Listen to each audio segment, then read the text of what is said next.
Okay. Let's get this mess organized.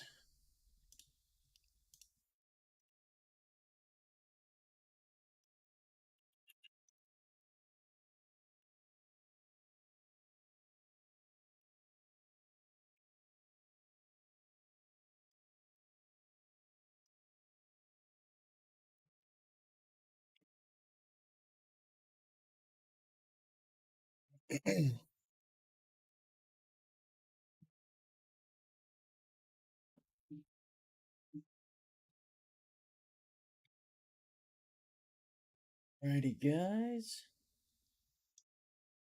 Hey. What's going on, Nani and Tech Circuits?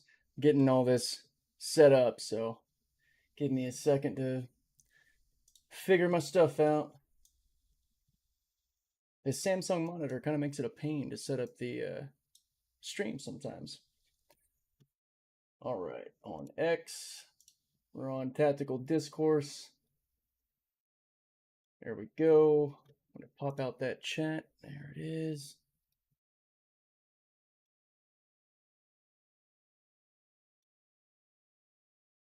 YouTube. We got the Cyberlift audience in the house. I will explain why here in a couple of seconds. Let me just get this up. We got some time before this thing goes up, so we're good for now. Cool, that's off. Sweet, there's the chat. Awesome. Can I pop this chat out? Yes! I love that. All right, minimize that. Now I've got the YouTube chat right next to the X chat. What is going on, everybody? 3 a.m. Just woke up, quickly making coffee. Well, you got 45 minutes until this candle is supposed to go. No, Nani, I've got double monitors. I'm just getting the chat set up on monitor number 2. Pulling up our stream over here. Might need to switch to the Discord if my co-host can make it in. Keep Discord off to the side. All right, let me see if I can figure out the screen. So I'm using NASA Spaceflight's 24/7 live view until SpaceX actually comes online with their own presentation. Let me see if they're up yet. Yeah, thanks a lot, Nani. Appreciate that. I try, 2 monitor life. Some people go more, 3, 4, 5 monitors. All right, let's check out SpaceX. Let's see what's going on. I see Ellie in Space is live. SpaceX doesn't seem to be live yet. Of course, SpaceX live stream starting at 4:20. Classic. I wonder whose idea that was. All right. Need to get the word out on the X side. Let's see. I need to mess with this display. What's going on here?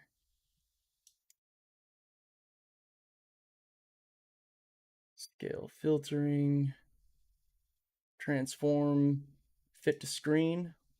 That'll work. Let me know if this seems at all blurry, or not blurry, sorry, stretched out or weird.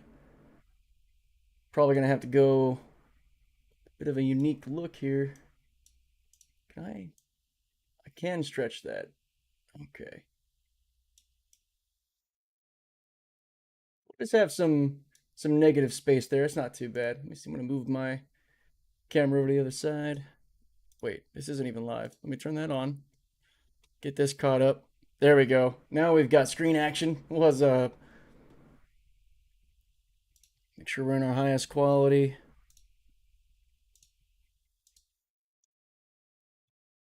Yep, Starship is looking good. They are, I think, starting propellant loading now with all that venting going on. So you'll start to see a nice ice cold sort of fog overtaking the booster and the ship as it fuels up. I believe we're on booster 13 and ship 31. It can be hard to keep up with how many ships SpaceX has. Let's see. Oh, we got some sound there. the venting and such. I'll go ahead and hit record on this too.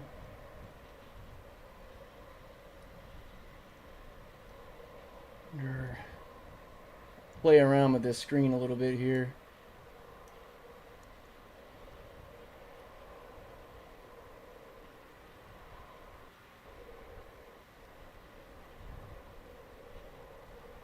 Almost looks like it wants to fill up.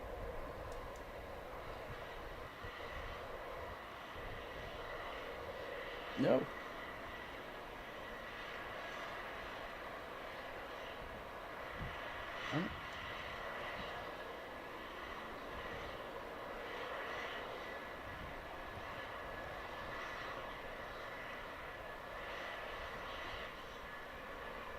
Okay, I think that'll work. That's not going to drive me too insane. And then hopefully when we go live on SpaceX, it'll just kind of fill that same area. Put myself down here in the corner where we can see all these beautiful views of Starship on screen. Let me minimize this. Alright, Ani, thanks for popping in, buddy. You have a good one. I need to spread the word on X about the stream real quick. And let my co-host know he can hop into chat anytime. So for anybody who is watching from the Cyberlift side of things, my buddy Mugen and I started a podcast channel called KM Tactical Discourse. You can find us on YouTube at KM Discourse, or through X. Maybe I can throw a link to it in the chat here, just so you can see. We're getting into more of the hard discussion space, kind of getting into politics and pretty much anything that affects the United States and in large ways the species as a whole, which is one of the reasons I'm covering Starship here.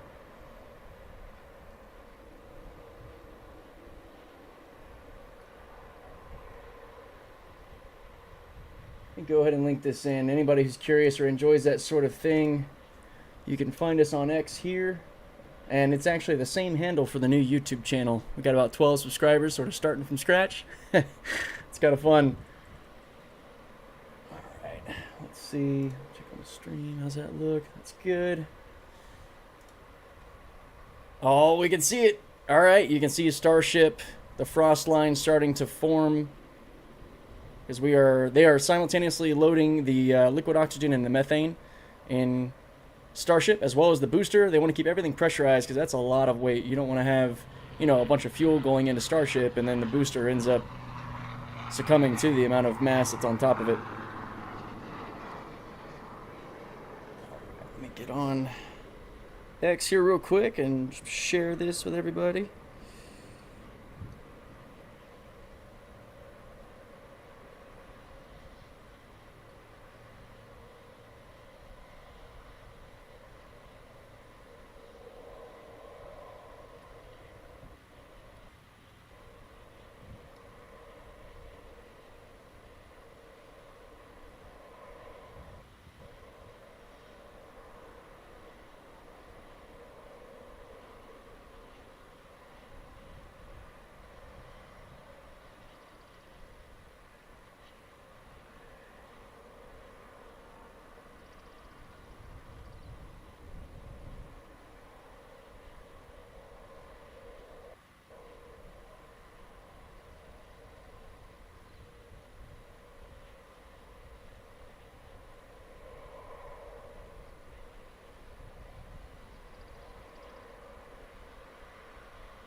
Make sure I credit NSF for the beautiful visuals before we get to SpaceX.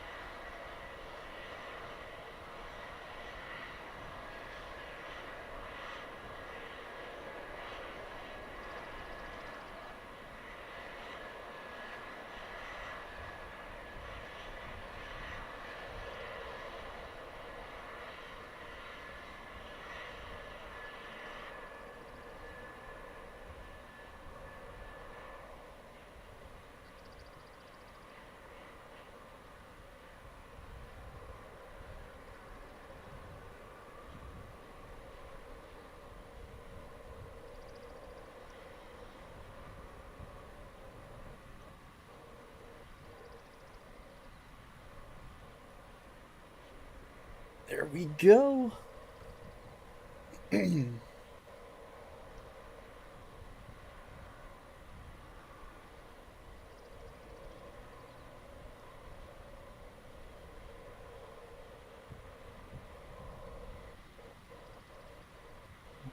Let's see.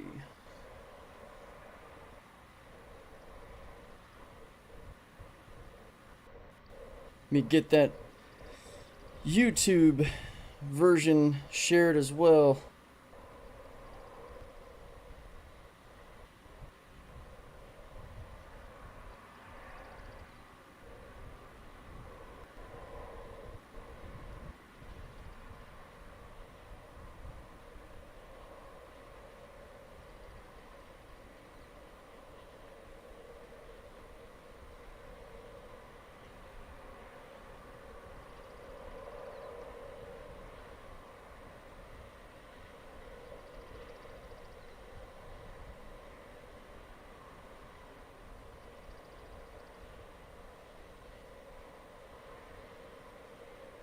Let me make sure we pin this too. Doing all the back end stuff, guys. Thank you for your patience.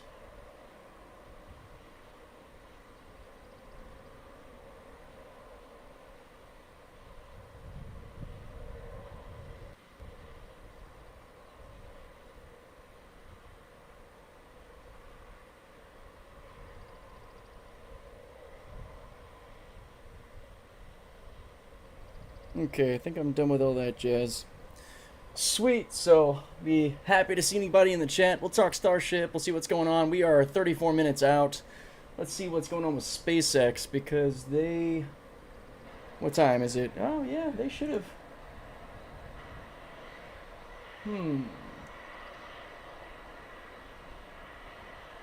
SpaceX is live, alright.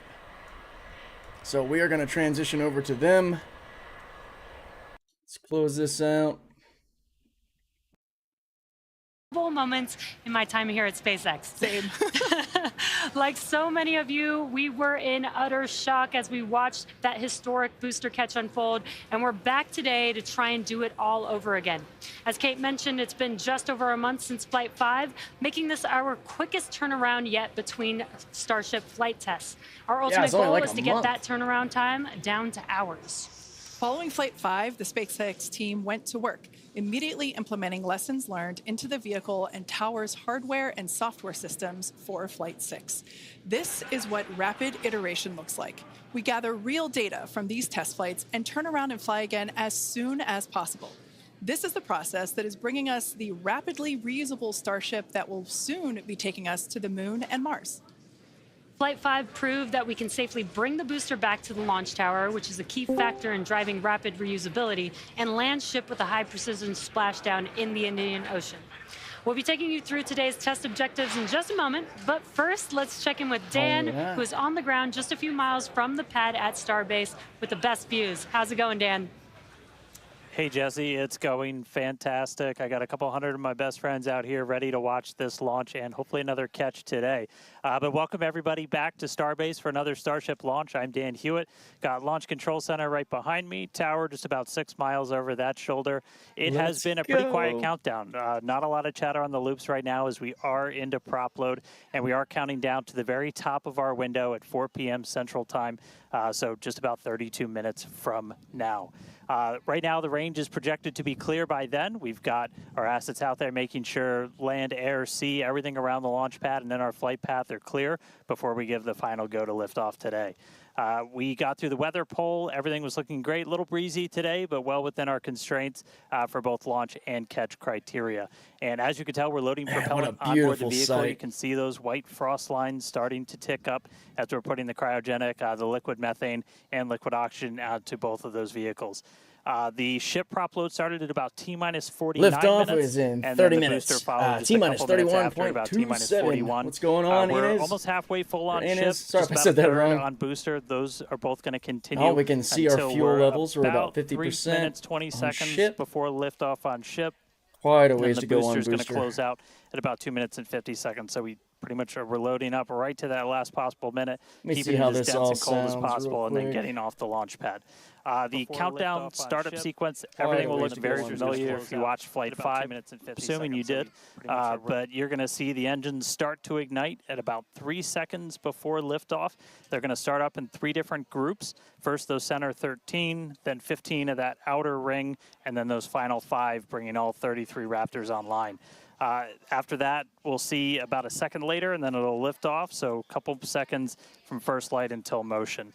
As usual, we can hold at T-minus 40 seconds if we have any last-minute issues to clear, anything with the range, anything that triggers on the vehicle. And if we pass T-minus 10 seconds, the deflector fires, and then we scrub, then we're done for the day for at least 24 hours. But weather is fantastic, light breeze, no clouds in the sky. Not tracking any hardware constraints And to hello, launch hello to today. If we're everybody not on able to X. get off the pad, Feel though, free to hit we've me got up in the opportunities chat if you throughout the have week. any Could be questions. 24 to We are 48 tuned hours into later. SpaceX's But coverage everything here. looking great. I'm excited to be able to see another one of these get off the pad. Check back in with everybody in just a couple of minutes. Back over to Jesse and Kate throughout the have week. any Awesome. Thanks, Dan. Now, you could see those 2 towers in the back there in the distance at Starbase. Starbase is really coming along just as rapidly as Starship itself. That second launch tower will be coming online next year, and it will allow us to increase our flight cadence and test even more frequently. And just a few kilometers away from the 2 towers, our cutting-edge 1 million square foot Star Factory is nearing completion That is with the goal gorgeous. of I remember when producing this was hundreds all of just ships a dirt. year. Yeah, that might sound crazy, and that's because it is. If you can imagine a future where we are flying, catching a fleet of boosters, which is the lower portion of the vehicle, that fleet is actually pretty small compared to the potentially hundreds of ships, the uppermost portion of Starship, that will be flying in that future vision. Yeah, exactly, Kate. Those ships will be staying in space for long-duration missions to go to the moon or Mars, or become tankers for refueling, or any number Now, the of whole other goal uses, for but the SpaceX, boosters kind of will like come with back and turn around to Tesla, launch the is next ship. mass So in production, order to hit that mastering production the cadence of production 100 of per these year, ships we're so that rapidly they can building make out so Star many that we Factory, can which is our reasonably Starship get production to facility Mars in Texas. with And reasonable in my view, payload. it's I not think like 1,000 the ships use is kind of that the Star Factory there. standard they're Now, aiming this for, place and allows us to million move system metric tons of integration payload earlier in the build process, required which to means more kind of efficiency, have higher a quality, self-sustaining and city on Mars. ultimately, faster Very launch. ambitious goals, many years Starbase out. is an incredible place to be right now. There really is nowhere else in the world like it. You know, hint, hint, nudge, nudge. Now, what you might be hinting at is the good news is we are hiring. If you love what you're seeing, Hey check guys, out SpaceX our is openings hiring. at Starbase. On the engineering side, we're looking for vehicle design engineers across structures, propulsion, and integration. And if you're a hands-on tech, we're looking for integration technicians and welders that can help us hit our goal of building a Starship every 8 hours. And to do that, we need builders. Yeah, we're definitely going to need a lot No of problem, builders my to friend. get that Happy down to in help. just 8 hours. Right?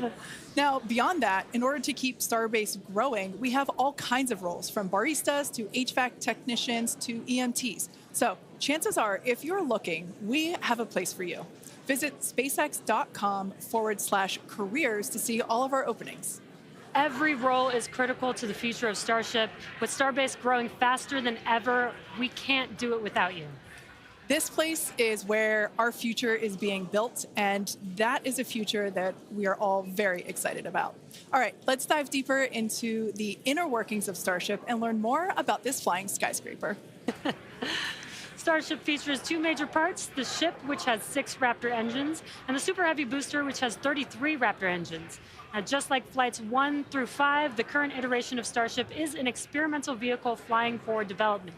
And with a few planned upgrades, Starship will have 3 times the thrust of Saturn V at 10,000 metric tons of thrust, plus the added benefit of full reusability. Starship 2 will be capable of carrying more than 100 tons to orbit, and Starship 3 will be able to lift more than 200 tons to orbit. Now, the amount of mass we're able to launch per rocket is crucial to creating a self-sustaining city on Mars. Exactly. And speaking of launch mass, we should probably acknowledge the elephant, banana, in the room, and our today's secret payload. Okay, so two Oh, things do we here. actually The have a first banana is, on board? Remember on Flight 5, we had a giant Banana for Methuselah scale. decal where the banana is today. And there you can see that on your screen. Now, that decal is 3 feet tall, which might be hard to Wow. tell looking at it on the ship right there. which is why we have a full-scale reproduction of that decal here with us so that you can see the size compared to humans. Yeah, it is bigger than you think it is. Like Jesse said, it's 3 feet high. That's what she said. And this is full scale, just like the one that was on Couldn't Flight help it, 5. I'm sorry. Now, it is hard to follow Mechazilla, but I do have one better. Bananas have been used for quick visual comparisons for quite some time, and our teammates thought it was time to bring the venerated yellow fruit to Starship. Today, we're flying Starship's first ever physical payload, which is, as you might have guessed, Look at that, guys. We got a banana. That's a live view inside Starship, and if you Oh, look that's closely, awesome. you can see our stuffed banana payload, which is doubling as today's zero gravity or zero G indicator. Oh, and it's too while funny. this payload will remain inside the vehicle at all times and will not be deployed today, it did give us a chance to do a test run of payload approval processes with the FAA, and that's something that we're hoping to do next year if we start flying our first Starlink satellites on Starship. Godspeed, banana. some additional size for context. You can see on your screen a Starlink You gotta Mini love next to a SpaceX's banana for humor scale. here, showing And off to get an banana even better next sense of how to big Starship Starlink is, Mini. let's take the average size banana Oh, here we next go. to We're the actually gonna average size see. human, which is about 2 meters high. Of course, you got to strap a banana to the astronaut. Length of the Millennium Falcon, which comes in at 35 meters. Oh, this is great. This is great. Rocket with the payload fairing attached is double the size of the Millennium Falcon at 70 meters, and nearly twice the size of that is the fully integrated Starship at 121 meters tall.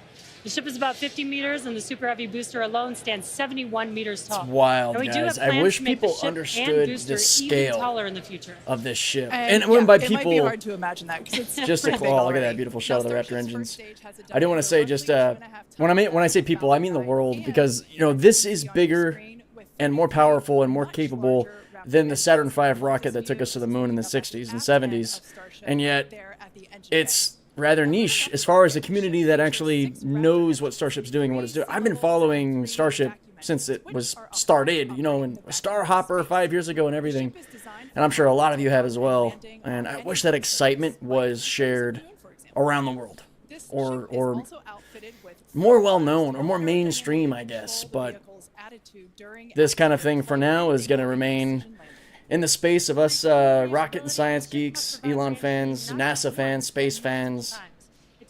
But we'll spread the message. 3 years to develop the heat shield on Starship, and development for Gotta love improvements is the banana still for scale. ongoing. Oh, The it's ship's so heat shield good. is composed of thousands of hexagonal ceramic tiles designed to insulate the vehicle during atmospheric entry, where temperatures can be as high as 2,600 degrees Fahrenheit or over 1,400 degrees Celsius. And just to cut in while they're talking about that, so the last two flights, we got to see just how much pressure were on these forward flaps, especially during re-entry. Peak heating wasn't really the problem. The temperature itself is not really all that impactful until you hit thicker parts of the atmosphere. And that's where, if you think back to flights 4 and 5, we had bleed through around the hinges right here on the flaps. And for Flight 4, it actually affected the ability to have its precision landing. They were off by about 6 clicks or 6 kilometers. Now Flight 5, we still had some burn through toward the end that was alarming, but they were able to have their targeted precision touchdown, and they had added the ablative layer, behind their. Wow, look at that shot! My goodness, that just never gets old. But the ablative layer helped. However, we still saw that burn through. Now with this ship, they have removed a lot of tiles along the port and starboard sides of the ships, where you would imagine the arms coming in to capture it. And the goal there is to see, how that handles the re-entry heating, because if you look back to those videos, you don't see a whole lot of pressure around those tiles. Oh, here we go. Watching the booster come in for the catch.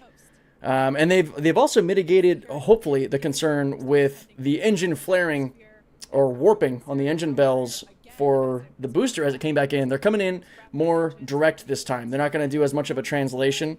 So they're going to, I guess, come in hotter at a steeper angle, which is supposed to take away some of the forces from those engine bells. I mean, I guess we'll see how it ends up affecting it once, it's over and we get an analysis of the booster.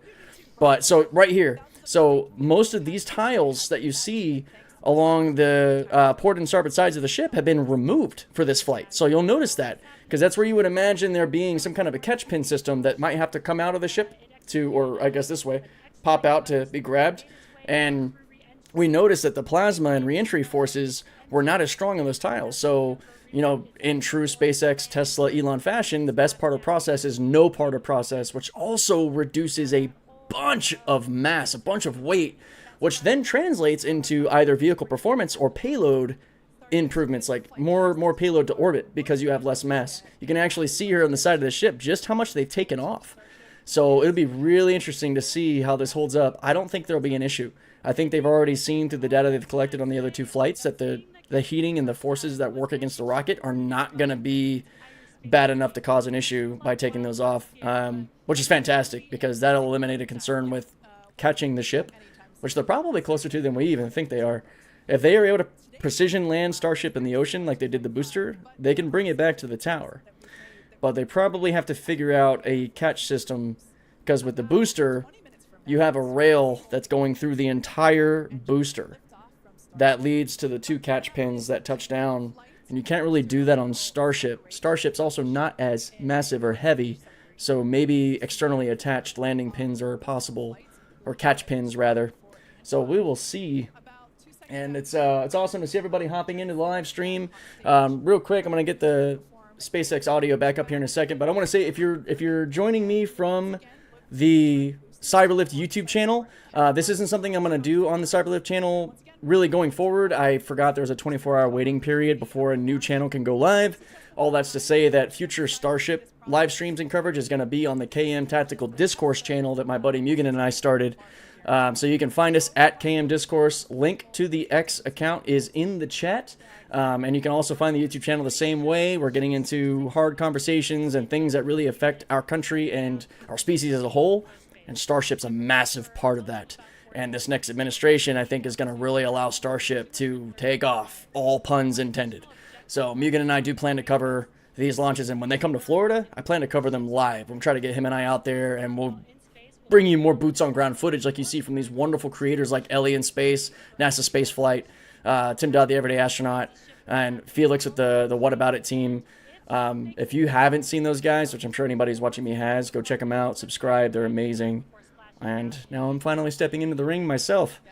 And you can see we're getting pretty filled up here. These frost lines indicate when we have the liquid oxygen at the base of each segment, and then the methalox, or sorry, methalox is the entire thing, the methane, liquid methane on the top. So we are well underway with fueling as we get down to under 20 minutes from launch. And I'm going to turn this back over to these lovely ladies as they continue to talk about Starship. Has actually been removed in certain areas. And on top of all of that, we're going to fly the ship at an aggressive angle of attack once it's moving slower than the speed of sound. Now this means we'll be flying nose down instead of our usual belly flap orientation during final descent. This will no doubt stress the limits of the flap's ability to maintain control, but it will be a chance to get real flight data on what our limits actually are. This is why SpaceX beats everybody. They're willing to take risks. Do not be surprised if this is not a smooth flight to splashdown today. We are intentionally looking for how far we can push and discover the vehicle's true limits as we plan for future ship return and catch. And even though ship recovery is not expected today, the telemetry and data we receive all the way to the end is what we're looking for and what will help us get to a rapidly reusable Starship of the future. Now, just like Flight 5, one of our objectives for Flight 6 is attempting to return the booster to the launch site to be caught by the tower. The booster for this flight has upgrades to add redundancy across its propulsion system, increase the structural, as well as increasing the structural strength in a few spots. Yeah, Sham, I would love to see that too. I think Flight 7 is going to be amazing because it's also, this is the last flight of the Block 1 starships. So we get to see Block 2 in action with Flight 7.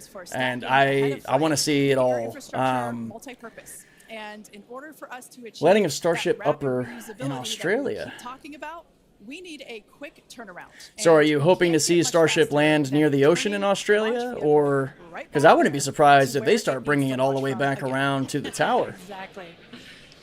I might be a little overly ambitious there. Our our original render of booster catch alongside the actual footage of catch from Flight 5. Oh, this is cool. Check this out. Mind-blowing to see the predicted versus reality. And just like the last flight for today's booster catch, there are thousands of criteria that need to be met in order to proceed with catch. This is just another reason to love SpaceX. How cool is that? And a healthy tower. And the flight director must issue a manual command, which is informed by manual checks from the flight control team. If this command is not sent prior to the completion of the boost back burn, or if automated health checks show unacceptable conditions with Super Heavy or the tower, the booster will default to a trajectory that takes it to a landing burn and soft splashdown in the Gulf of Mexico. Okay, yeah. I remember when we first heard the call out that would be really cool. I wonder if they'll do that. I mean, they're going to need to eventually figure out landing Starship, because on Earth, yes, you can catch it. It's easy. No, it's sensible and proven that it'll work, and it eliminates the need for legs and that sacrifice to mass to orbit and complexity. But for the moon and Mars and everything else, you don't have Mechazillas yet to catch them eventually, but you're gonna need landing legs. I'll be curious to see. We went from like SN8 all the way through SN15 with those landing campaigns, and they proved it out that it's possible even with those gimpy little fold out legs. So I can't wait to see the evolution of the leg design, and whether or not they'll have the upper tier mini engines to try to not disperse so much lunar regolith when it comes down. But there is a lot of iteration needed on landing, for sure. Shout out to everybody who's joining the live stream. I appreciate you guys, because there are definitely a bunch of other creators that have much better streams than me. So I really appreciate anybody who pops in to say hey and joins us with this. I am looking forward to seeing this thing take off and come back. Man, fingers crossed. I'm giving it a very high chance. If they go for catch, I'm confident it'll work. Because of the amount of the checklists that they have to square away to be able to actually catch that booster. If SpaceX gives it a go, we're probably good. Especially now they know that they were really close to a failure here within 1 second command time wise of the booster aborting due to several trigger factors that we found out from the little Diablo game stream. Ugh. And there was kind of that quick that sound never gets old. Now that was picked up from closer to the pad. Most people at our distance and further away, you're only going to hear one or two as they're happening kind of so on top of each other. Thanks a bunch, Jittery Hobo. How you doing? Yeah, my buddy Mugen and I started a new channel slash podcast on X and YouTube called KNM Tactical Discourse. Link is in the chat. That's where we'll be covering Starship stuff mostly. That channel just doesn't have the ability to stream for 24 hours after you request to first go live. It's so dumb. But if you look forward to our coverage of SpaceX and everything else we're trying to do, please head over there and subscribe, and let me know what you think of the content. It's podcast format, going over hard conversations and things that affect the U.S. and the species as a whole. And yeah, we're brand new. We're a baby channel again, but... And don't worry, for anybody who's tuning into this, the Cyberlift channel, Tesla FSD and everything, still full send on it. I am not slowing down or stopping on that. I eventually want to get back to a consistent upload cadence as I balance out my work life and content life. But I really appreciate everybody who's popped in here. 112 views on the X stream. It's good to see you, Steve. Let's go. We are just 12 and a half minutes from takeoff. Oh, I always feel like a little kid when it comes to these. Closest to each other opens every 26 months and is only open for about 2 to 3 months at a time for a vehicle with Starship's power. Lining up a launch to Mars is similar to how we launched to the International Space Station, where we timed the launches to match the station's orbit. If we didn't do this, we would need more propellant and more time to get there. So the first opportunity we have to fly Starships to Mars, we plan to go for it. These first flight tests to Mars will be uncrewed and will test the reliability of landing in tech. If those landings go well, the first crewed flights will soon follow after that. Right now, our flight tests are focused on proving out reusability of both Super Heavy and... So I don't know how many of you might have seen some of the contention going back and forth between some folks like Neil deGrasse Tyson and SpaceX. Though he doesn't really have beef with Elon or SpaceX, but Dr. Tyson, as much as I love him, and the Star Talk podcast. Like I can listen to it all day. He is kind of stuck, I think, in antiquated thinking. He still views the space program and anything we're doing in space. Ooh, let's listen to this real quick. Prop tanker docked with a fuel depot. Next year, we're planning to test this capability by launching 2 Starships and having them meet up to transfer tons of cryogenic propellants. Now, when Let's the time comes to go. land on the moon, Starship will link up with NASA's Orion spacecraft. That render in of lunar the orbit, human landing where system is astronauts will transfer incredible, over dude. For their descent. Oh, it looks Now, so once sharp. on the lunar surface, they'll ride the elevator down in their Axiom EMU spacesuits from Axiom Space and leave. I love the seeing first all these new footprints on the companies getting moon in involved, more too. than It's half a so century, exciting. kickstarting humanity's mission to establish a sustainable presence there. And coming soon to a moon base alpha near you, What's up? Starship Enterprise. Okay, guys, look, we have some landing That is leg renders so we haven't seen exciting, yet. and all the Okay. advancements that are going to come. All right, hold up. I'm jacking this up on purpose here because that's important. To a moon base. All right, I'm going to pause this real quick because look at these landing legs. So we got hydraulic actuators, it looks like, that are going to push them out from a stowed position. Very simple design. Looks like we got a single hinge on the top and probably an electronic actuation. I wouldn't think there's anything hydraulic since we've gotten away from hydraulic gimbal. It's electronic gimbal. I would imagine it's all electronic. And this answers my earlier statement. These are the upper tier engines that would help not blast away all the lunar regolith. So that's incredibly exciting. That's something to talk about. Looks like they have some base shock absorption and, man, minimal clearance there. It's going to be interesting because that regolith is easily disturbed. I'll go ahead and get us back to the live presentation. Just like today. What we are testing for to physically Okay, see there we if go. hardware performance matches what we expect it to do or not.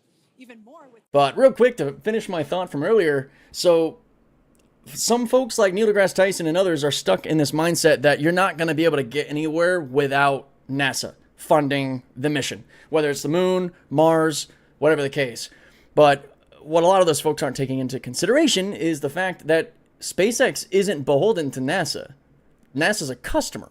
SpaceX is entirely self-funded. And if you think about the amount of revenue they're pulling in from Starlink alone, and they're able to launch their own versions up, iterate, improve, and their user base is growing. The last time I saw it on the All In podcast, there was over 4 million subscribers to Starlink. So just like they just said on the live stream, they're not going to wait for NASA or other companies. When they're ready to go to Mars, they're going to go because they already have the money to do it. That's how SpaceX operates. They're just going to send it. They're not going to wait for anybody. They're going to kind of force everyone else to get pulled behind them, just like with Tesla. They're not waiting for permission. They're not waiting for anything. They're going to continue to innovate and push it. And as many Starships as they're making, all they have to do is be able to afford the propellant, do the orbital propellant transfer to fill up a Starship, and go. I'd imagine with this administration over the next 4 years, with hopefully cuts in regulatory and all the red tape and the bureaucracy, there won't be any headache with needing to get approval to go to Mars. Because that would be I'm interested to see how it's going to go. Like SpaceX just says, suck it guys, we're leaving, we're going to Mars. There's nothing you can say or do to stop us. Like, will there be pressure from other countries or companies to stop them? Because that unlocks a whole new tier of power for SpaceX. Technologically and financially, SpaceX is going to go to Mars and wherever the hell they want with no issue at all.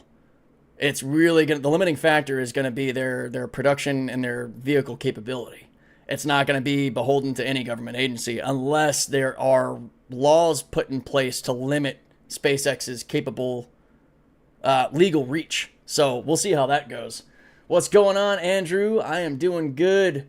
Yeah, I agree. Jittery Hobo, NASA would be an anchor around the neck. I fully agree with that. But I don't think they're going to take that approach because they're going to be smart. They're probably going to have a really good administration. We saw it with Bill Nelson when the Axiom reporter tried to make it sound like, Elon was a problem for SpaceX, and Bill Nelson straight up said, they distract you. They don't distract NASA. NASA's not distracted. NASA knows what SpaceX can do, and they're following it very closely. So I bet rather than being an anchor, they're going to tie a string and get pulled along for the ride and fully endorse and support. There's probably going to be a lot of big contracts that come into play because it's going to be the ability for the United States to establish a presence outside of Earth, like a serious presence with real payload, especially once we get to Block 3. Because right now, Starship's payload capacity is, under what is promised, but still greater than anyone else. I think it's equivalent to the hypothetical New Glenn, and I only say hypothetical because it hasn't reached orbit yet, which I do plan to live stream that too. I'm excited for all things spaceflight. So yeah, that'll be coming up. And I am doing good, Andrew. And I might have already said that, but thanks for tuning in, guys. Again, please, their link is in the chat to the K&M Tactical Discourse channel, where I'll be live streaming this stuff in the future. I'm going to get our audio back up as we come up on 5 minutes. A little under 6 minutes away from launch. Weather looks like we're still good to go. I'll just kind of have the audio lower in the background, and we'll go full blast when it's actually time to launch for real. May or may not be joined by our co-host Mugen. He is working. I got our times backwards because I thought it was going to be 5 o'clock Central Time. So I'm glad I caught that. But we're going to see. I can't wait to see further. Oh, there we got Starhopper off to the left. The legend. But yeah, I can't wait to see what happens with Pad B and the improvements to the LOM, because this original orbital launch mount has been through it. We're nearly fully fueled up. This is too cool. And again, guys, for anybody in the Cyberlift channel that wants to see more SpaceX related content and live streams, that'll be on the KM Tactical Discourse channel. Even if you're not really into the podcast side of things or what we talk about, you can count on there being SpaceX coverage and things around Elon and Tesla and Robotaxi and Cybercab, all the things that impact the United States and our species. The whole focus of KM Discourse is to follow the United States and the policies of the president and all the breakthroughs in technology and the movements forward. So I appreciate anybody who tunes in, likes and shares, and helps us get this brand new channel off the ground, like Starship here, in 4 minutes and 15 seconds. Potentially go for launch. So nothing to be worried about there. At that point, basically up until T-minus 40 seconds, all aborts are just holds. This would allow the team to wait for final checkouts to assess propellant levels, engines, avionics, vehicle pressurization, range, weather. Occasionally we've had shrimp boats lingering in the past, but that doesn't sound like that is the case today. Yeah, not today. No shrimp boats, which is great. Everything so far is looking good. We're getting really excited here. Man, I am sad to hear that, Jittery, about the loss in faith. I mean, how incredible it must have been to watch Apollo 11. Like, that is a level of excitement that I will often fantasize about. I loved the show For All Mankind, and just kind of like seeing that alternate universe. If we had kept going to the moon and established a base and then progressed forward, like, that is such a great series as to a look of like what might have happened if we didn't just go there, stick a flag down, and go, nah, Russia, and never go back. It breaks my heart, man. I wish we had not squandered the last, 50 years. But here we are with Starship, and faith restored T-minus 3 minutes. Any of our required redundancy for a catch. So you can see here, guys, these little pegs on Starship. This is the port side of Starship, and all these pegs are where there used to be heat shield tiles. And there's our 0G indicator, banana for scale. And of course, sending our first payload to space. You can see the banana. I can't wait to see how this does, because they're intentionally going to nosedive this thing to make it go through the most brutal entry possible to really beat it up and see what the limits are. It's another reason SpaceX is out in front, and no one's even touched Falcon 9's accomplishments. Looking right in, that's where we're going to have Starlinks. That's our PEZ deployer. What a sight. So getting its ride to space. So coming up on about 2.5 minutes, we are closing out on all of our are starting to close, so that means we're no longer going to be flowing propellant into the booster and the ship. T-minus 2 minutes, guys. What's called pushbacks. So all of that propellant in the ground. At T-minus 1 minute, I'm going to crank up the volume on here. And we're just going to watch this thing happen, and we can talk about it just quick reminder, in a little bit. You're going to see fire start at the bottom. You're going to see the deflector start at about 10 seconds before launch. Lots of water to help dissipate all that heat, all that sound. And then the engine starting up in 3 different groups. And then about a second after T0, we should see liftoff. About 2.5 minutes into the flight, a little bit longer, we'll see hot staging. And that's when we're going to be listening really close on those loops to see if we're going to be bringing the booster back for a catch today. Do always want to caution, it's never a guarantee. We've done this once. We'll see if we do it again. We're only going to do it if the booster and the tower are looking really good before we attempt to bring it back here. But coming up on a minute, not tracking any holds on the board right now. So as long as we don't... All right, here we go, guys. Things which do happen. Cranking it up. All right, flight director just confirmed T-minus 1 minute.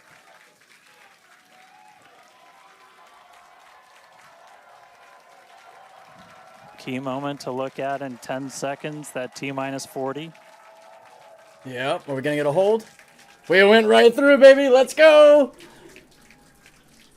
And we flew right through that.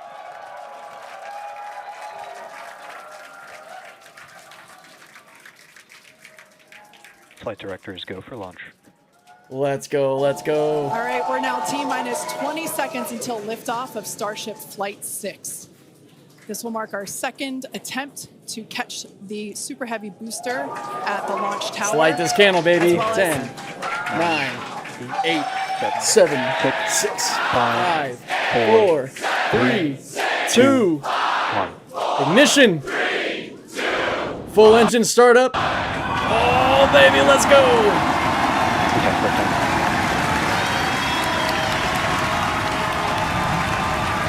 Blitzed away from the pad. Oh, that's so good.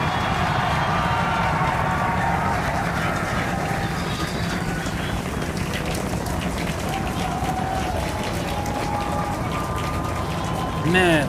Vehicle is pitching downrange. Booster Raptor, chamber pressure nominal. Look at that shot.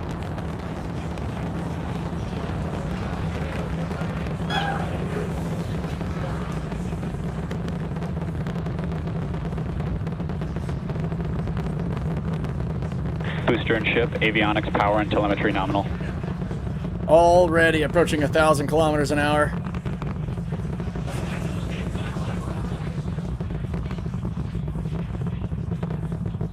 Woo boy, let's get it. Vehicle All right, has we're reached just a little over a minute maximum into flight. dynamic pressure. We're about 6 miles away, so all the sound's still hitting us here. Hearing good call-outs that power telemetry nominal, that's flying straight All and true. 33 Raptors in, and we got the thermal plume expansion happening. On telemetry screens. At this point, we've passed through that point of maximum aerodynamic pressure, that max Q. Love the excitement. coming up Oh, it in never just- gets old. A little over a minute from now is going to be hot staging. So we're going to see the 6 engines on the ship ignite while still Here, let me attached to the get my booster. little- Just before that, we'll see all but 3 center engines on the booster shut down. And what we call MECO, it's most engines cut off instead of main engine.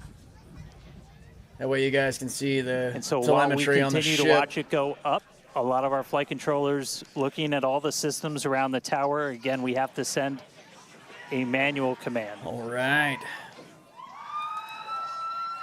I hope they send it back. About 30 oh, I want to seconds see that. away from hot staging.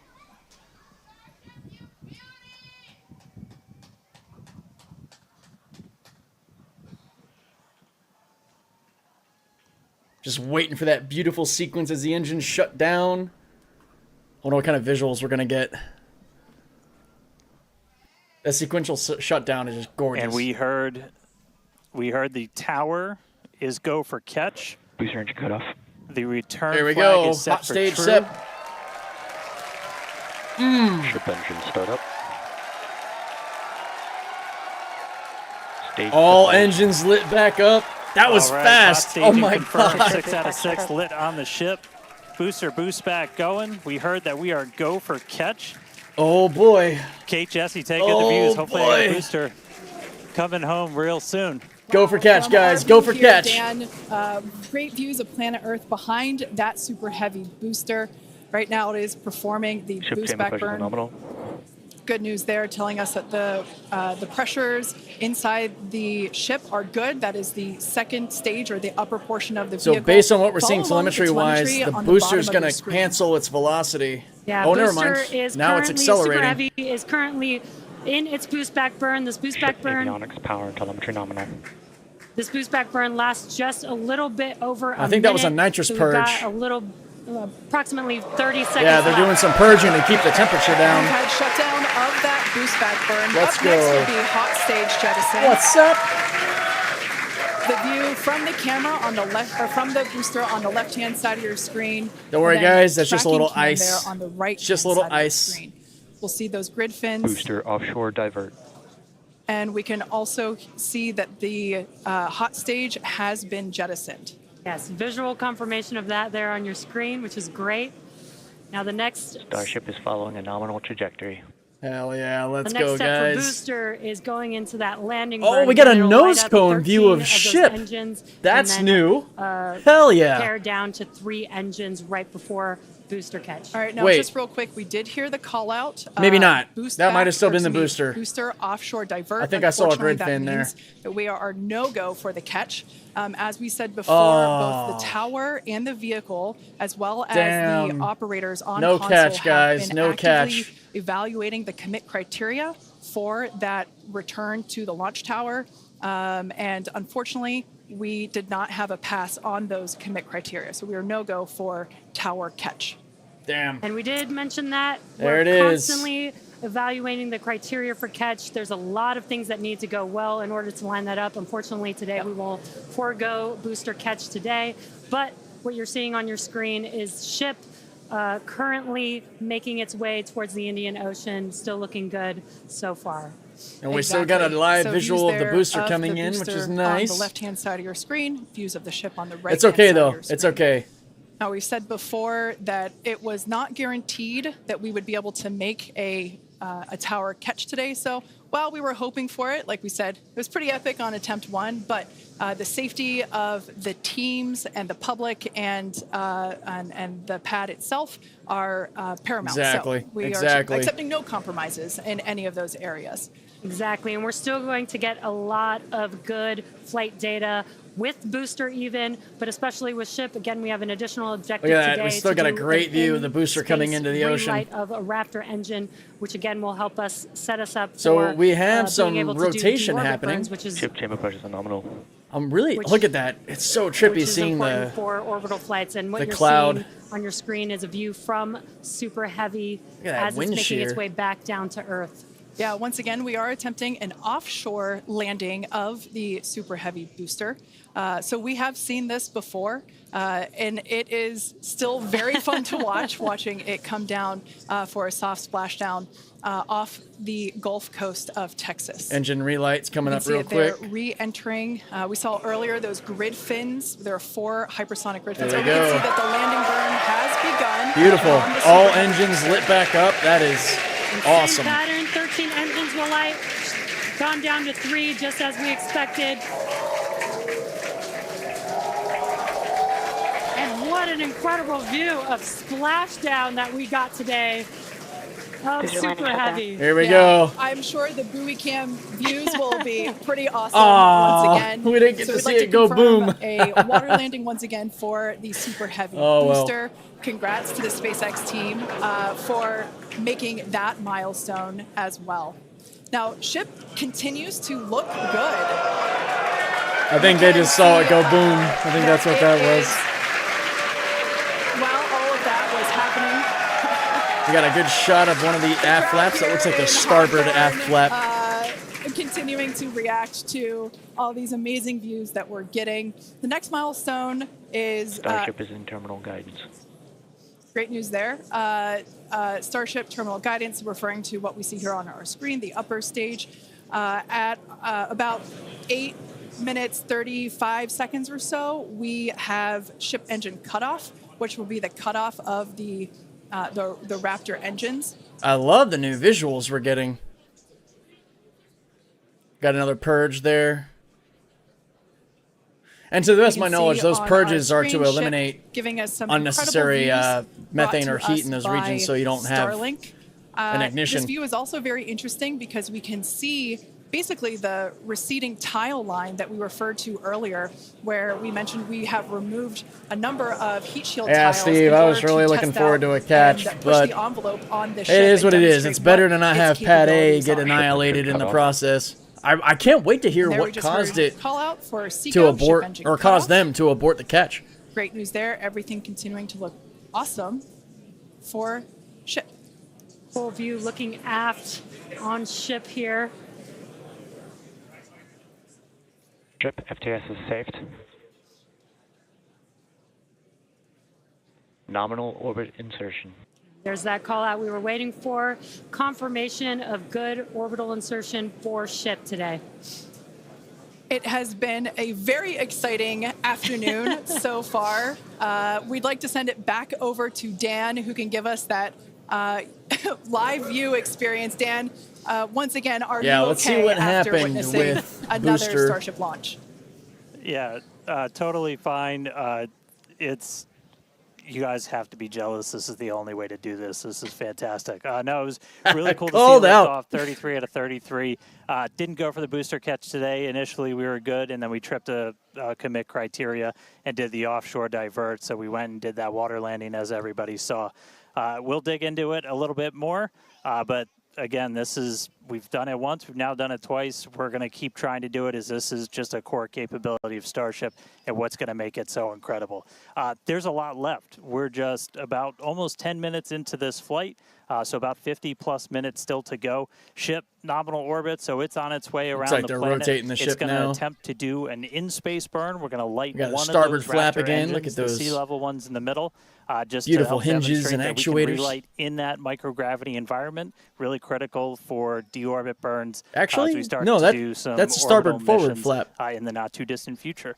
And Yeah, then yeah, that's a following forward we'll flap. see That's a not an aft ship flap. entry, maybe a splashdown. All right, hopefully it As you doesn't guys burn said, through. We're really going to be pushing ship on this one.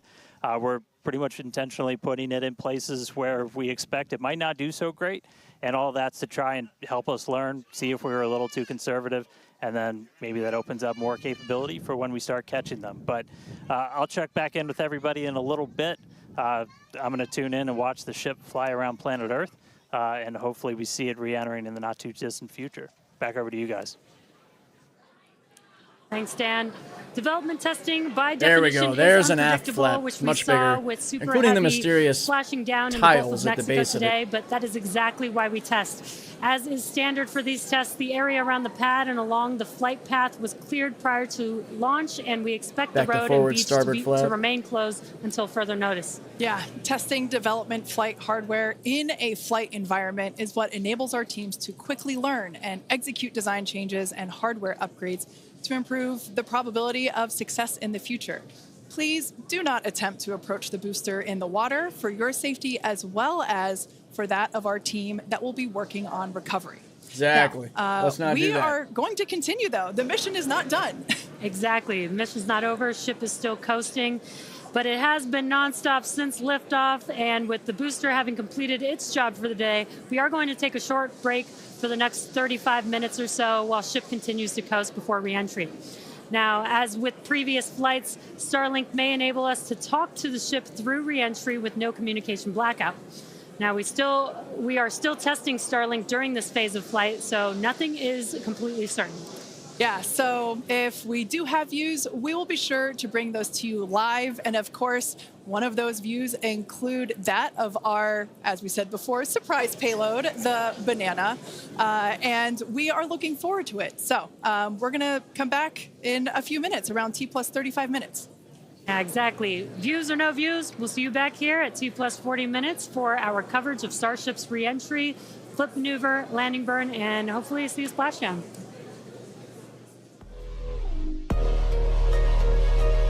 All right. Cue the epic music in the background as we look at Starship's starboard forward flap.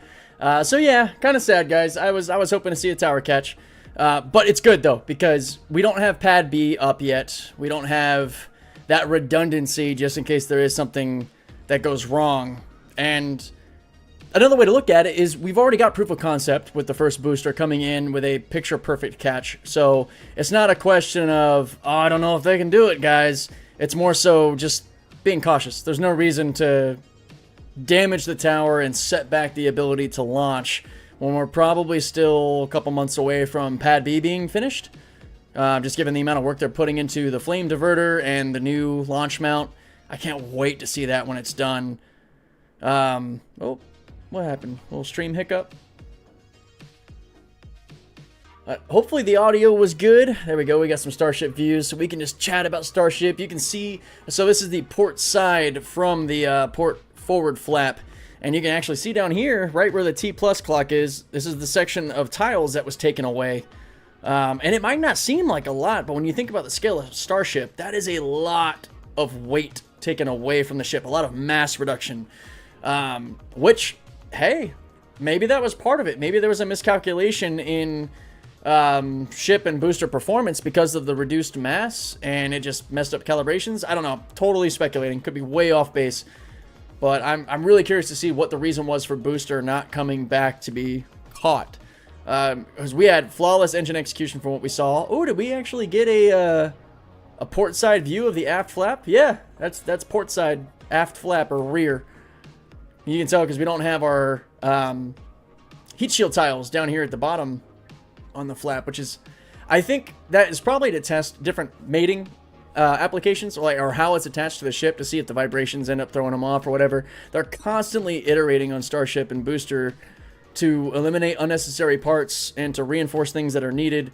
It's just the purest example of iterative design. You know, it's all through Tesla and SpaceX's history. That's just how Elon's always run. Now, these support trusses across the payload bay of Starship are pretty gnarly. We don't get too many internal views. That's cool. You can see that there's oop, I didn't mean to hit that. You can see that there's no real sorry, what am I trying to say? You can see that they're in microgravity because the banana's just kind of moving around. Let me know if the music's kind of overpowering the voice, if anybody's still in the chat. Let me know if you got any questions about Starship and stuff. I know that, especially in the Cyberlift channel, a lot of you know me from, you know, FSD and everything, but I've had a long time fascination with space, physics, rockets. I know a thing or two. You know, I'm not, it's not something I focus on in my content as much, so I might not be, you know, as up to date or up to par as somebody like Tim Dodd or the NSF crew, which are incredible. If you haven't seen NASA Space Flight's channel, or the Everyday Astronaut, or Marcus House, What About It, Ellie in Space, I mean, fantastic creators that have been following this for a very long time, the people that I watch. You know, Lab Padre shout out for the 24/7 views down there in Brownsville at Starbase, Texas. Before we got SpaceX's coverage, I was looking at NASA Spaceflight. You know, actually, let's bring up NASA Spaceflight real quick and see if they've got any views of the aftermath out there.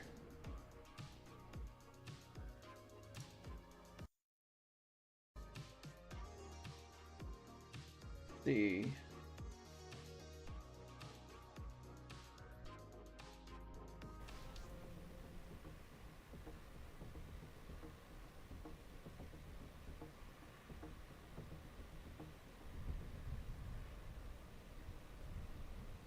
So just bringing this up to you real quick. Doesn't look like we have any views on booster or anything from NASA Spaceflight's channel. We've got just an empty, beautiful tower that was... I was trying to say something funny and it totally just left me. I was going to say stood up, left at the altar. Man, what's that other... I can't think. There's another phrase I was going to think of too. You can see how rickety the orbital launch mount is compared to... likely what we're going to see with Pad B, and I say likely because we haven't seen it yet, but just the very minimalist approach, just tapping on like these steel frames to try to protect everything from the massive heat coming from those Raptor engines. This OLM has been through it, and the QD arm, the quick disconnect for the booster, has been beat up by 33 Raptor engines every time. It's a rough life for Stage 0, as it's been called. The pad and tower. Tower actually, I think, does a much better job. I know that the arms on the new towers are supposed to be shorter. I think we got 2 towers up in Florida already, over in Pad 39. I don't know that we have any launch mounts over in those areas yet. I think they're just towers, maybe, because they're waiting for the Pad B design, because why build more OLMs if you're just going to utilize the next generation design? Makes more sense to me. Let's get rid of that. Okay, so the cool thing about this flight test is that we are... Why do I have this up? What's going on? Let me get us back to full screen here. There we go. This is going to be a daytime landing, which is awesome. It's like the last two, like, we're going into nighttime now, which is fantastic because when we actually go to re-enter, since we launch later in the day, we're going to get daytime visuals of the ship coming in, which was not the case for Flight 4 and Flight 5. You know, we were able to see the plasma and everything as we're coming in because it was just lit up in the dark. But then at the very end, when we got to our terminal velocity, our coast phase, where you're just kind of skydiving, it was just pitch black until the engines lit up and then you saw the reflection, which is really cool. So it'll be interesting to actually see the daytime visuals here and to try to get kind of an idea of like how this thing's coming in, because they said they're going to come in nose first. So are they going to come in nose first upside down?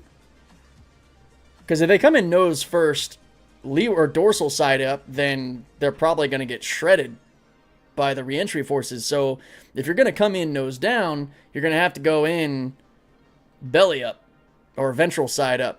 So the heat shield is actually catching the plasma, which would be a really gnarly angle of attack. I can't wait to see what's going on with that.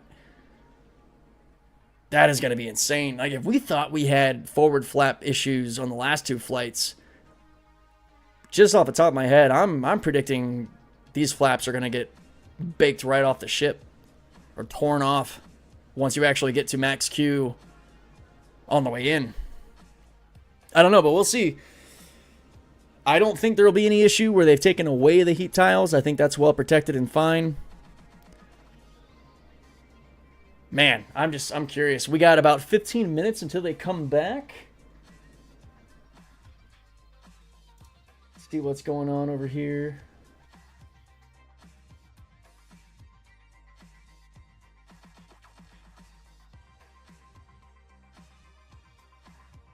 Mad thanks and love to everybody who's popped in to say hi and checking out the stream.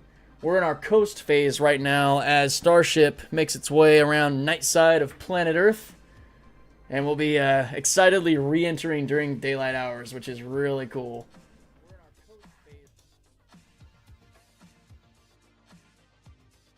Don't need double audio here. And I'm not sure again if our co-host Mew going to be able to make it in. He is working. It is what it is. Starship waits for no man. But next year, if Starship does start making its way out here, I will be looking forward to going out with Mugen and catching some live coverage of this. And what's going on? Man, early morning in India. Well, you, sir, are about to have a Starship landing off the coast here in about 30 minutes. Oh, that's exciting. Yeah, we're passing through nighttime coast phase as we approach the Indian Ocean. And we'll be landing in daytime, so that's going to be really exciting. For anybody who's tuning in on the Cyberlift channel, I do want to let you know, why don't I go ahead and put in the actual link to the YouTube channel. I'm planning to, with my co-host and co-founder of the K&M Tactical Discourse podcast, talk about Starship and host Starship launches like this on our new channel. The whole focus of the new channel is to follow the presidential administration over the next 4 years, see what Trump actually does with all of his appointments, and see how it affects SpaceX and Tesla, and more importantly, SpaceX for the K&M Tactical Discourse podcast, because our focus is on the United States, the country as a whole, the direction it's going, and then the species as a whole. And Starship crosses off both categories, because Starship is a gateway for our species to become multiplanetary. And for anybody who's watching this live stream, I don't think I have to tell you that. You know this. And I wish more of the world did, but that's another reason we want to cover this as well as the politics and everything else and have those conversations, because Starship deserves to be in more eyes, in the limelight, in mainstream coverage, because it's revolutionary. I mean, there aren't really words that adequately describe how important it is. Just like we didn't really have a great way to describe how we felt when the tower caught Booster 12. I feel like the human language doesn't have the right way to describe that. You almost just need to go outside and scream. Here, let me get the link for everybody. If you want to check out our podcast channel that we just started, we just hit about 12 subscribers. We'll also be covering gun content, firearm content, 2A stuff, times at the range, things with our guns and holsters and everything else. Yeah, guys, an example, I got my baby right here. This is a SIG 365 fuse if it's coming through the stream well enough. In the Tier 1 concealed Aegis Elite holster with an extra mag. I've always been really big into firearms and everything, but in California, you know, I was never really able to get into this. California makes it really hard to get into this sort of content or even, you know, concealed carry, all that stuff. But KM Tactical Discourse is going to get into all that. You know, we're going to be talking guns, politics, spaceships, everything. So if any of that stuff interests you, head on over and give us a subscribe and share it to someone you know might like the content as well. And let me see. Let me drop it right here in the chat. Bam. This is the YouTube, guys. From Balaji, yes, the Starship will be landing in the Indian Ocean, but it will be nearer to Australia, where it must be already daylight. Here it's 4 a.m. and dark. Oh, you know, good point. Thanks for clarifying on that. Yeah, Indian Ocean's kind of big. I would kind of like, you know, saying the Atlantic Ocean, but not realizing I'm actually talking about somewhere off the coast of Brazil versus somewhere off the coast of New York. I appreciate that. Thank you very much, sir. So, that would make sense why Wildsham earlier on was talking about possibly seeing Starship landings in Australia. Makes a lot more sense thinking about it in hindsight.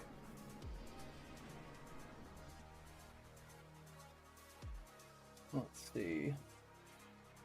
Oh yeah, the live stream is not on KM Discourse. Now, the reason I wasn't able to do that is because you have to wait 24 hours after your first request to go live. So that's why we're here on the Cyberlift channel with this first Starship live stream. So again, if you like this side of the content from me, if you're giving me your time, first off, I really appreciate that because there are incredible creators out there that are covering this, and I've wanted to for a long time. But if you want to see me do this, join Mugen and I over at KM Discourse, link in the comments. And we'll always look forward to all the feedback too when it comes to all of that, with the political discussions. If you disagree with what we're saying and everything else, correct us, let us know what's going on, because the whole point of the pod is to be a conversation, to be open, to be able to talk about all the things and not just beat down one side. But we'll save that for other content. Here we're here for Starship. So let me know if you got any questions about Starship or anything about me. Make it a ask me anything sort of thing. Jerry Hobo, I'm your unlucky 13 subscriber on the new channel. Hey, I love the number 13, man. So thank you. That's awesome. I appreciate it, dude. I hope you enjoy the content. And again, you know, when it comes to the main content of the pod is going to be split between our or of the channel is going to be split between our podcast, you know, talking about everything going on in politics right now, as well as, you know, firearms and 2A stuff. And we're open to critique, new ideas, different perspectives. We plan to have guests on that have opposing ideas or that might be able to help us understand things better. We want it to be something that's enjoyable and not just people like arguing and yelling at each other all the time. I think the world's had enough of that crap. But I am excited for SpaceX in this administration. I mean, I know right now it's all talk. If we're being real, guys, all the stuff going on. Hey, what's up, Martha? Awesome to see you. Thanks for tuning in to my little live stream here. Really appreciate it. And yeah, the 0G indicator, the banana floating around inside Starship's payload bay is pretty friggin' epic in true SpaceX fashion. Shout out to Martha and Luna over on X. Fantastic person. Actually, thanks to Martha, I didn't mess up thinking that the live stream was going to be yesterday because I didn't see that the launch schedule had changed. So she kind of saved me there. Both Musk and Trump into prison. I mean, hey, there's going to be a lot of people that have their opinions on all of this. And it is okay to feel angry and to be upset and to not like either of them. Honestly, though, without Musk, we wouldn't be watching the Starship right now. Without the team he's put together, I mean, Gwynne Shotwell, the president of SpaceX, being there from the very beginning, Tom Mueller developing the Merlin engine. I mean, I highly recommend anybody who has issues with Elon to go read the biographies. Walter Isaacson's book, Ashley Vance's book, Eric Berger's book called Liftoff, which is freaking incredible, and it goes over specifically SpaceX's history. I mean, you can have your issues with Elon's politics and everything, and that's understandable, but I mean, it is what it is. Everyone's going to have their views. Without them, we wouldn't have what we're seeing now. And Liam, what we're seeing in the Starship is a banana for scale. So this is inside the payload bay of the upper stage, or the main Starship 31. We're in the coast phase right now as we head towards the Australian side of the Indian Ocean. And as part of the secret payload that they put on this ship, it is a banana. Not an actual banana, it's a stuffed banana from what they were saying, like a plushie. And it's kind of floating around in there. It's looks like there's 4 kind of strings in the payload bay tying it to the middle to keeping it floating around. But it's pretty epic. And it shows you some sense of scale here because, man, eventually these things are supposed to be able to carry, like 100 people anywhere that they need to go. And there's been some pretty cool renderings of the inside of like the human landing system and the way they have the bunks set up and the command modules. I can't wait to get to that level of the testing. We're still very early on with Starship. Not as early as we were several years ago when we were all just tank watchers on the NASA space flight live stream, just watching these cylinders get filled up with fuel and hover about 150 meters in the air. We've come a long way from there, but there's still a long way to go. Here in about 6 minutes, the SpaceX team is going to rejoin us for what's probably going to be the re-entry phase. I think we're still climbing. I haven't looked at the altitude meter in a while. We're at 177 kilometers up. We'll have to see where that's at in relation to... All right, no, we are on the descent. We just dropped to 176. Okay. That's cool. All right. Let me close out of this. Stream's looking good. And I mean, let me know, guys, if the audio gets jacked up at all or anything. Hopefully the launch itself sounded pretty good. I might make this into a little compressed video for the KM Tactical Discourse channel as well. Oh. Who's excited for Flight 7? If there's something anybody should do is make sure you give a send-off and a wave to the last of the Block 1 Starships. This is the last of the first flight designs to fly. Ship 33, I want to say, is the first of the Block 2 ships that have the repositioned forward flaps. They're more leeward, meaning more towards the dorsal side or top of the ship, the non-heat shield side. And that placement will help it, I think, stay a little bit out of the most intense re-entry forces that come from atmospheric pressure. The heating itself is not the main concern because the heat on its own just gets displaced, it just gets moved away from the ship. And that's that initial plasma we see. But once you start coming into the atmosphere and the pressure starts to get thicker, that's when you get actual damaging heat forces and pressure forces that cause like bleed through and burning up of the flaps on re-entry and ships to actually get torn apart. Yeah, sorry, my brain just skipped off. That's why the flaps were moved back. So I look forward to Flight 7 and seeing how that ship handles re-entry.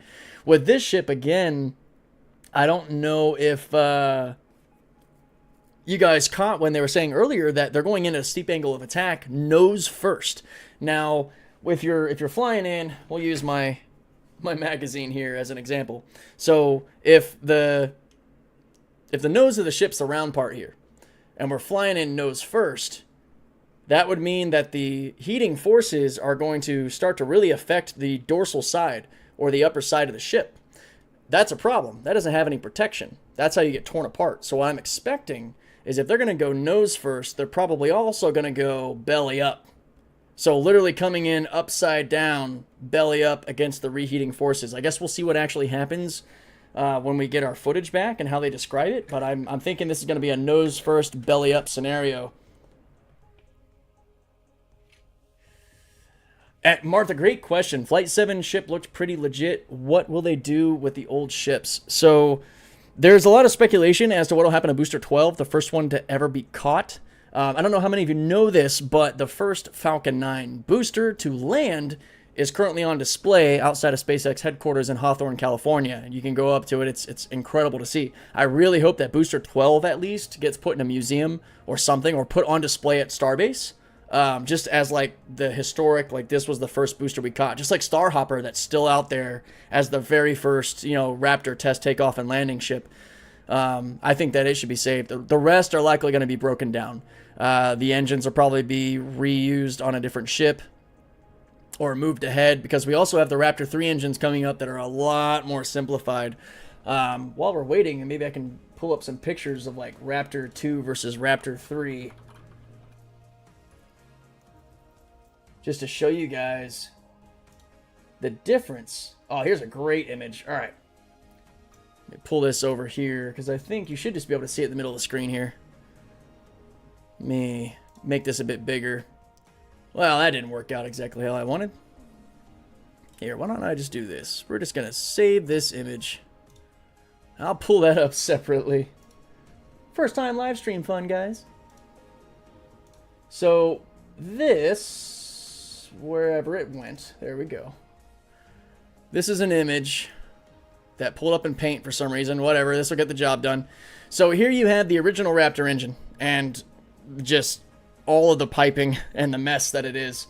And yeah, this booster has 33 Raptors. Currently Raptor 2, technically what's considered Raptor 2.5 because it also has a heat shielding component that's put on it to help, you know, protect it as it's coming in.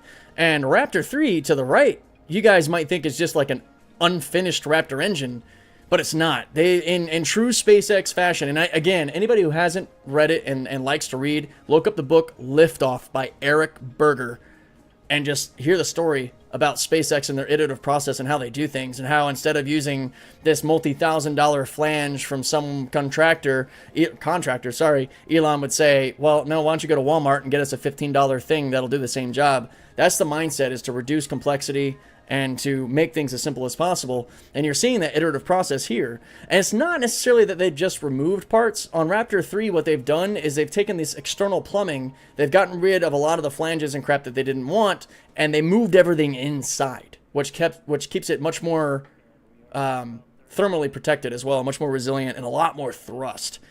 And Raptor 3 is eventually going to be on probably these Block 2 ships pretty soon, so they're probably going to take a lot of the Raptor 2s, though, to get back to Martha's question, and reuse those and break down the steel and everything else. All right, we're back. Oh, we're going to do the relight test. Let me get this audio back up for you guys. While we're in the microgravity environment in Earth orbit. We had attempted this once previously on Flight 3, but ended up skipping it when we had some attitude control issues with the ship. And we are on the dark side of the planet right now, so views are going to be a little bit dark, but hopefully we see some engine light come on as we do this relight test. This is a pretty critical capability for doing deorbit burns. This is not a deorbit burn. Want to stress that we're on a trajectory. Yeah, they're pro grade, so this is a burn in the direction they're going. We are definitely coming home. Ooh, seeing some thunderstorms down on the ground. That's pretty cool. That's awesome. But this is not a deorbit burn. If we didn't fire this engine, we're on a intentional suborbital trajectory. So no matter what, we're coming in over the Indian Ocean. Firing off the engine does change your exact splashdown point a little bit, but we've got this keep out zone across the entire Indian Ocean that we made sure was clear ahead of flight, and we continue to monitor during. But we're going to aim for that and hopefully see this relight test coming on in about a minute. It's just going to be one of these engines. All right, real quick before that, answer some comments. Yeah, Luran, agree. Musk hasn't broken any laws. I think we're good there. He will have to navigate smartly conflict of interest with Vivek on this Department of Government Efficiency, but still, that's all in the future. Yep, 33 Raptor engines, 2,000 pounds or 200,000 pounds. Yeah, and each of these engines, I think, currently are doing about 250 tons of thrust. I need to re-up on the power. It's going to be wild when you start seeing people in. Yeah, and Jared Isaacman and the Project Dawn teams are going to be the first people to fly on Starship. Starship is going to land soft touchdown on the ocean, precision landing if it survives this crazy new angle of attack. And yeah, those are thunderstorms you're seeing down there, Liam, on the surface. I'm going to get this audio back on as we get back to this engine relight test. They are pro-grade, so they'll be burning in the same direction they're going, just making sure... Oh, it's on. Engine's on. Engine's on. And just heard the call out for startup. And engine cutoff. Beautiful. There's some light. There's that Raptor That is relit. awesome. We got And some shut ice. down. Got some ice floating in the engine bay there. So that's great. All All right, there right. you have it. The first time ever lighting a Raptor while in outer space. Yes. Other than our ascent burn. So really cool to see that relit. That's a pretty critical capability that we're going to awesome. need when we're doing orbital missions in the not too distant future. So check another one off. That was a really cool. That was an objective we really wanted to hit on this one, and so good to see Ship knock that one out in orbit. But for now, we're going to coast for just a little bit longer, and then it'll be time for ship entry. So we'll get the usual light show as we return from Starship is in entry hypersonic prep. velocities. We're just starting to do the entry prep for that, so we're going to get the flaps positioned, and then it's going to start taking the brunt of all of that heat as you're coming in from well in excess of 10,000 miles an hour. That's all going to... So, really apologize if I get your name wrong, my friend. Goyle?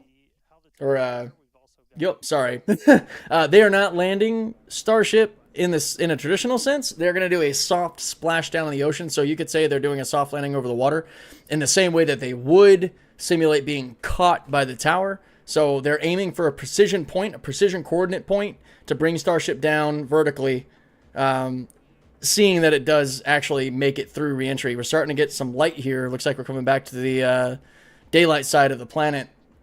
But no, today Starship is going to soft touchdown in the ocean off the coast of Australia somewhere. And the booster, we were hoping we would get a catch. However, it ended up aborting due to something. I hope we get details on what actually caused it to abort the catch from the tower, because the tower was initially go, and then that changed. I think we're getting some nitrous purging because we're definitely way too high to have aerodynamic forces really affecting the ship. So they might be purging propellant. Because don't really need the propellant on the ship at this point. I'm guessing that's either artifacting or they're purging propellant from the tanks. Well, no, they wouldn't be purging propellant. That's actually kind of dumb because they still need to do the landing burn, so the header tanks and all. I'm not really sure what we're seeing. Is that? There's no way that's probably just camera artifacting. I'm not going to put too much brain power into trying to figure out what's going on screen right now. No, I don't think it's burning up.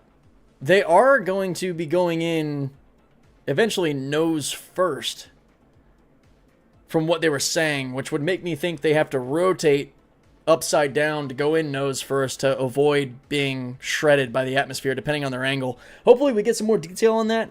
It looks like we're getting the reflection of the sun. If I had to guess, we're not getting plasma, but we're getting like sunlight that's coming from the other side because we're coming out of the night side of Earth. So I think that's what we got here is just a reflection. Because again, we're still well over 100 kilometers up. So we should definitely not be getting re-entry forces in at all yet.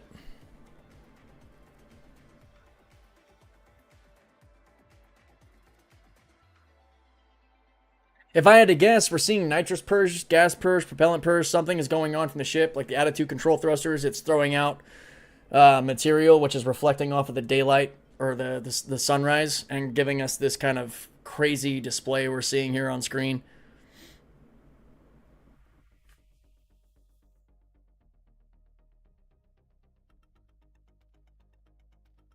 Yeah, the material coming out of the ship should actually be very, very cold. Because it's the ullage gas that's inside the tanks. But the sun, now that's a good point. The sun itself hitting the ship is going to be really hot because it doesn't have the atmosphere absorbing the radiation. So like being directly exposed to the sun while you're in outer space is very dangerous because you're taking all that radiation in. That's why the astronauts have those extremely reflective visors they pull down when they're in the daylight, and you still don't want to look directly at the sun. Probably got about 5 or 6 minutes. It looks like it's surrounded by fog right now. It's kind of wild. I'm wondering what is going on.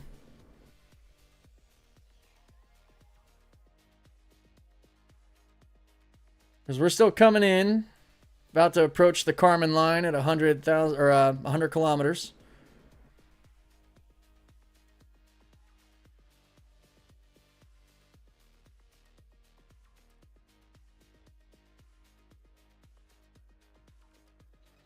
And this is very different from plasma. I don't think we're seeing re-entry forces yet.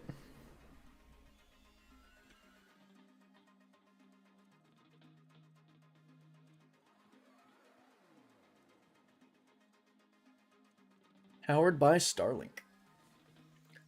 Starship is at 100 kilometers altitude. Good attitude for atmospheric entry.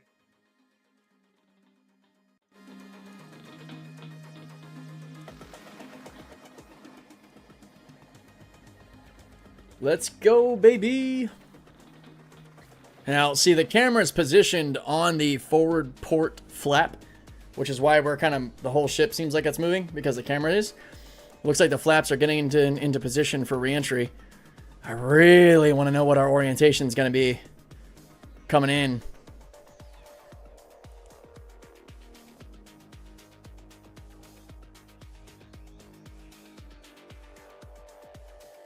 A view from inside the engine bay. I love it. The last time we saw these views was during the landing tests on like the SN8 through SN15 series.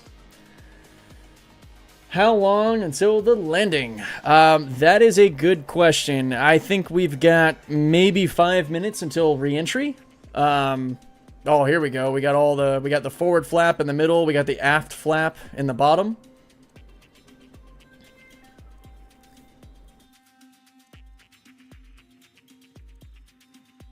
"90 kilometers is actually about 65 miles.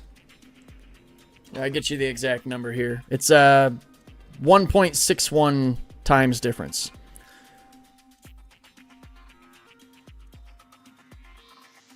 About 56 miles, actually. Yeah. Yeah, thanks for the correction there. I'm going to call you Stendardo because I don't want to mess up your first name. Apologies.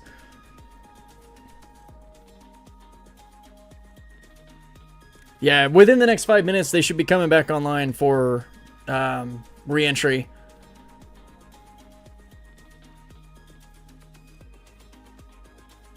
Conditions in low Earth orbit seem to be a bit foggy today. I was not expecting that.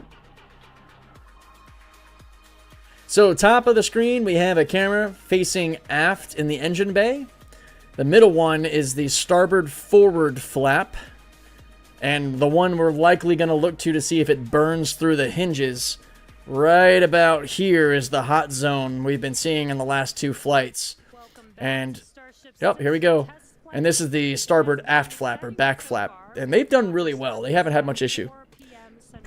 All right, let's turn the audio up. And ship had a successful separation as well as a good boost back burn and good separation of the hot stage adapter. We did not attempt a return to the launch site and catch attempt today when strict criteria were not met and the Super Heavy booster executed a planned divert to a landing burn and soft splashdown in the Gulf of Mexico. Yeah, obviously we were hoping to come back to the tower, but this was a test and we knew that it was a very viable possibility. Starship is at 85 kilometers. Flaps now have control of the vehicle. All right, great news there, turning our attention over to the star of the show here, giving us these amazing views once again. We heard the call out there telling us that the Starship vehicle is now 83 kilometers above, coming up around T plus, well, now actually, the ship, as you can see, is beginning to re-enter the Earth's atmosphere. As a reminder, one of the main goals of today's flight test is for the ship to make it through the extreme heat of re-entry and to do so in a controlled manner. Man, that must be the plasma. Is typically Holy a shit. portion of flight where we don't have communication capability with the spacecraft because it's re-entering at or around orbital velocity, which is roughly 8 kilometers per second or about 5 miles per second. It does Now, not those look like speeds- they're coming in pretty nose fast. first. The spacecraft is moving through the atmosphere rather quickly, and that They're doing the results opposite, in so they're friction, coming in as we steeper. can see that starting Okay, to happen on that our makes more screen, sense. and this creates a plasma field around the vehicle. That blanket of plasma distorts communication frequencies, so it's not uncommon to experience brief blackouts in communication. So yeah, I was wrong, guys. That actually is the plasma field we've been seeing the whole time. So from really high up, we were getting that Starship is plasma. approaching the peak heating phase of entry. Yeah, all right. Insane. I thought we And were we just way heard we're too high to getting be getting into that the peak peak heating already, phase. or We're getting the these plasma, views but we sure were. courtesy of Starlink. We've got 4 different terminals on the ship itself. It's what's really allowed us to get real-time data during what's Yeah, now otherwise we're been actually just decelerating. a mystery box essentially for spacecraft Good design. stuff. When you're re-entering through the atmosphere, at least getting anything in real time. That's hasn't ice ever around been those possible pipes. before, It's crazy. But we're able to not just get these views, but real-time telemetry from the ship as it's coming through. Do really want to Yeah, stress I think you're right. I that think the angle we are threw me really off. pushing the ship today. The heat they're shield much is steeper. not in the same configuration as it was last flight, where we had a team of ship techs do just an otherworldly task, replacing the entire heat shield, thousands of tiles, installing a backup ablative, and that pretty much set us up to do a pinpoint landing on Flight 5. We did not do that with this one. We have some backup in those really sensitive areas around the flap. But this is so an we do older not generation have heat an shield. ablative layer And below the shield. knowing we weren't going to do that, Okay. we even went and removed some extra tiles. There are some missing Yeah, tiles you can see on it the nose there. cone where we're testing some backups. There are some steel-covered tiles in a couple of different spots, and there's also a whole lot more steel of the ship showing. If as they mentioned how many you guys Starlink talked terminals about, are on we gave board, it I a little actually bit of a haircut, missed that. A couple hundred tiles trimmed Maybe off the they'll say it sides. again. That's where we might Oh, look at that have plasma catch fitters stream in the coming future, over. But, ooh, color's starting to come in. So it looks like things are going to start heating up, Kate and Jesse. Yeah, fun fact, Dan, we actually removed 2,100 heat shield tiles Wow. from Starship in order 2,100 to tiles removed. basically I'm going to put that in present chat. necessary receding line, which you kind of can see there in your view. Think back to previous flights. The heat shield line came up further on the vehicle, and just like Dan said, we want to test the vehicle beyond what we think it is capable of carrying based on our simulations and calculations. So once again, Yeah, that's just a be major super mass plain, reduction. Don't be surprised if we see some wackadoodle stuff happen here. We won't be. There are a number of things that we are testing So here's the out starboard forward intentionally flap to that see is likely what our the ship candidate can for take. burn through. Yeah, exactly. And knowing what those limits are will really help us. Real quick, I'm just going to correct myself. So I had described them going in nose first upside down because she did say nose first. But that was just, I think she misspoke. So instead of going in at a shallower angle of attack, they're just going in much steeper. So it's kind of like, imagine your hand outside the window of a car, and when you turn your hand, you catch the wind way more than when your hand's flat. They're basically doing that. They're turning Starship up to catch more resistance, to slow down faster, which is going to generate more heat, more force, more friction. This is going to be exciting to watch, guys. With boosters. And so the next flight, we want to better understand where we can install catch hardware. Keep your eyes Not right necessarily here to actually do the on catch, the but to starboard see how forward that flap, hardware right holds here up by in the those hinge. spots. And today's flight will help inform, does the stainless steel hold Shout up out to like Stephen we Mark think it may Ryan. based Oh, on I experiments love we that conducted comment, on bro. Flight Oh, that 5. was amazing. You just made my night. Continuing to look, amazing views. Yeah, Dan, go ahead. Oh, I was just going to say, like, there's so much on this flight that we're doing to try and So right here off the back, the sparks you're seeing, this is actually the plasma pulling away, or sorry, the material coming off the ship and carrying the heat away. That's what, old school ablative shields were meant to do. They take the heat and wick it away, like literally take it away from the vessel. Except Starship's trying to have a reusable tile. You can see where they've added an ablative layer here along the starboard side of the ship below the tiles on the forward flap. So that's where they've reinforced some areas, but the majority of the heat shield is still without that ablative layer. And these sparks and stuff coming off the ship, that means that material's coming off the ship, the heat shield material. So crazy. think in just the analysis, but always a chance that bet doesn't pay off. But that just helps us know, like, what are our Starship limits. is now halfway through the peak heating phase of entry. Sweet. Halfway there. Halfway home, guys. Yeah, and if you guys, again, Beautiful. can follow along with the altitude and the speed of ship. So you'll notice when we're entering aerodynamic resistance, because we'll go from this just beautiful plasma stream to airstream. You'll start to see air streaming straight back, kind of like that. Right now they're purging stuff, or we might have just hit a heavier layer. But yeah, that means we're getting into some real tough atmospheric resistance. And that's when you can start, watch these hinge, watch this area here. I don't think aft flap's going to have a problem, but watch this area of the hinge of the starboard flap on the forward, on the front.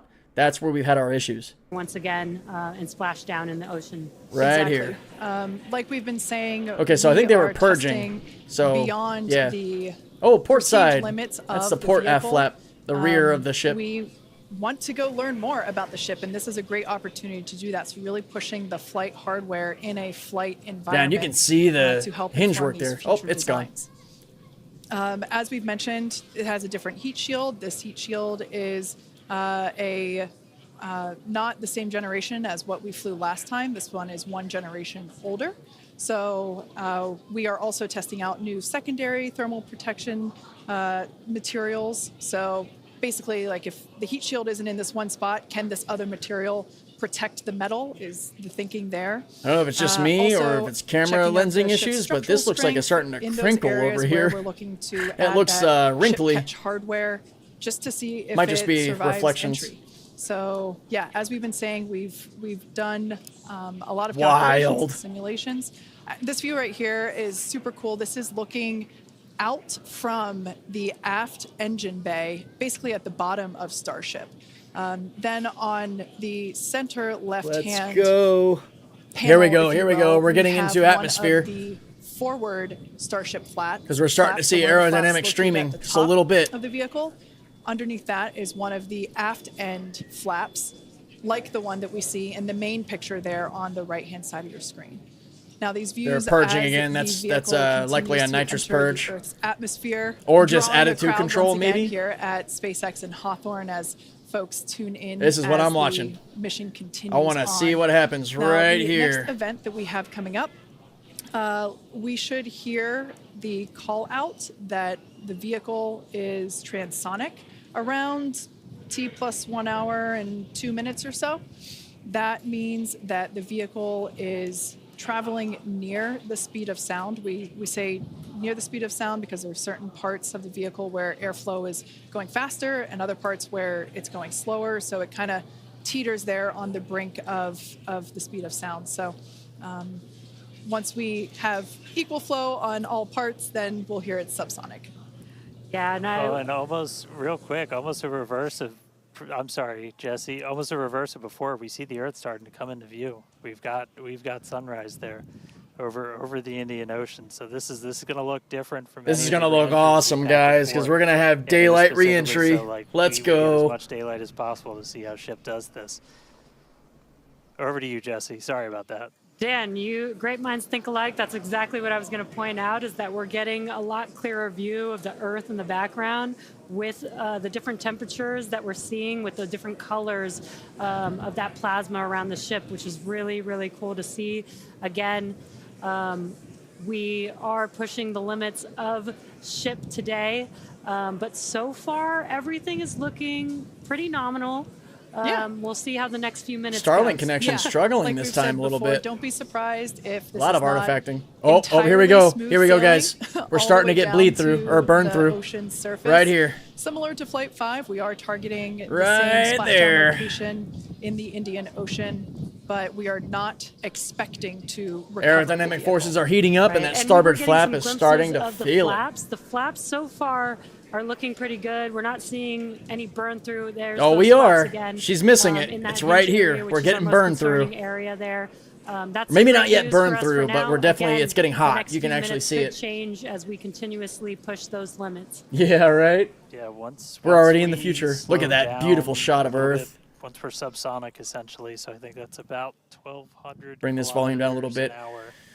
Once we're down below that, that's when we're going to kind of dip our nose down and get that more aggressive angle of attack. Normally, we just belly Oh. flop right into the water, pretty much that position. So they haven't shifted to the aggressive angle of attack they were talking about yet. We're So going to want to be able to now I'm super curious. I don't know what they're going to do. range as you're coming through, and so this'll be just a test to see quite how far can we push it.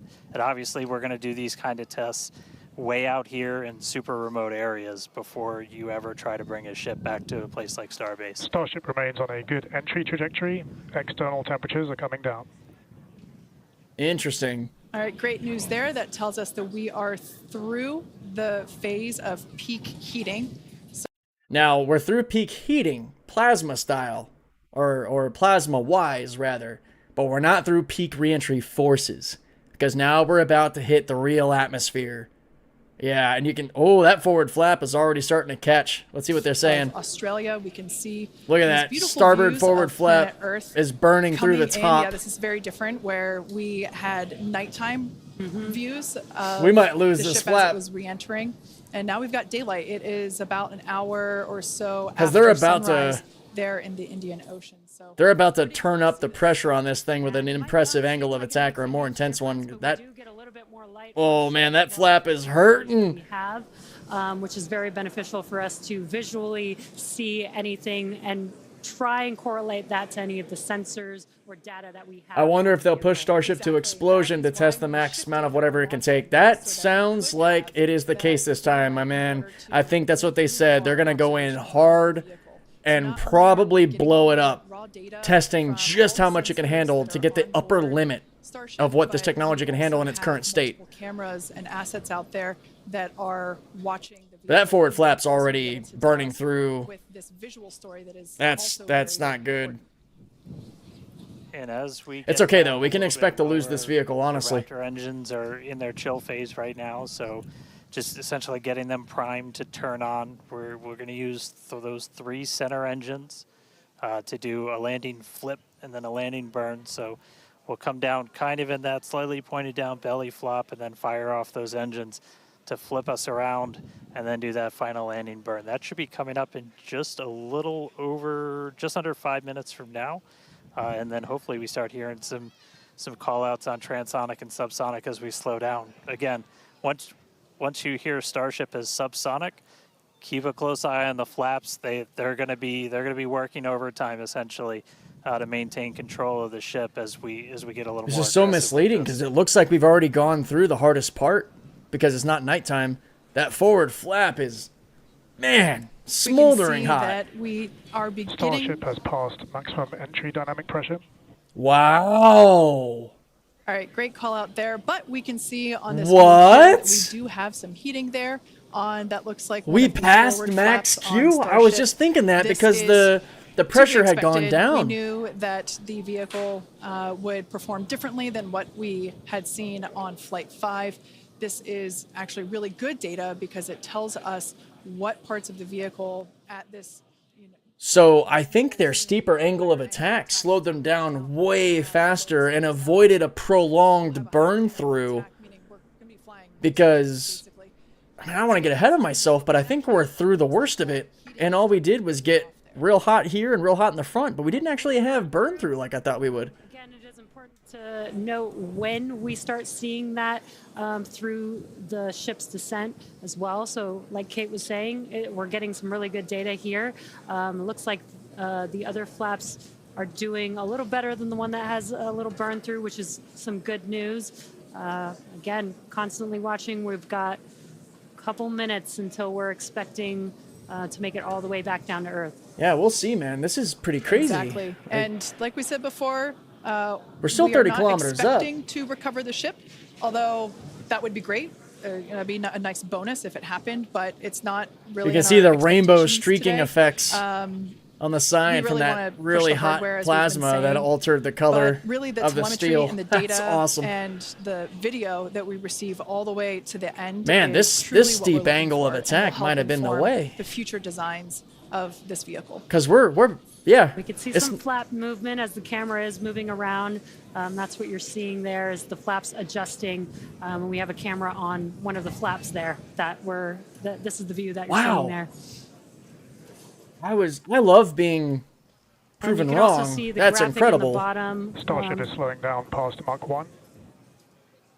and call outs aligning with this. You can Yeah, dude, we made it past the most intense heating without losing that flap or anything. It happened so fast because, like I said, when you turn your hand up, you get more resistance, and Starship was able to slow down that much faster and avoid prolonged damage to the flaps from Remains on a good kind of trajectory. simmering or boiling through the heat. Things Here we go. will start to get a little interesting. So this is when we're moving slower than the speed of sound. You can see that nose slowly start to tip down. Now we're in We're skydive gonna mode. try and maintain flap control the whole way, but we are just a couple minutes away from hopefully doing a landing flip and landing burn if the flaps So we can got hold some together. burn off here. Yeah, this is such a cool view. This reminds me of when we first performed the belly flop maneuver on the high altitude What's serial test number with 8 or serial number 8. 15? We saw Yep. the ship come back through, and I always wondered what it looked like from the ship's perspective, and this perspective, I think, helps inform that. We will be, as Dan said, we will be dipping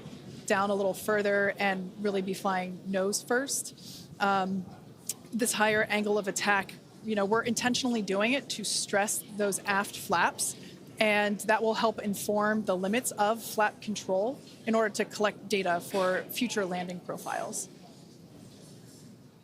Yeah, so their testing was more so during this part of the process, We're not looking- through we're the looking really, good really so hot far. process. We've This just is got really about 5 good. kilometers in altitude to go.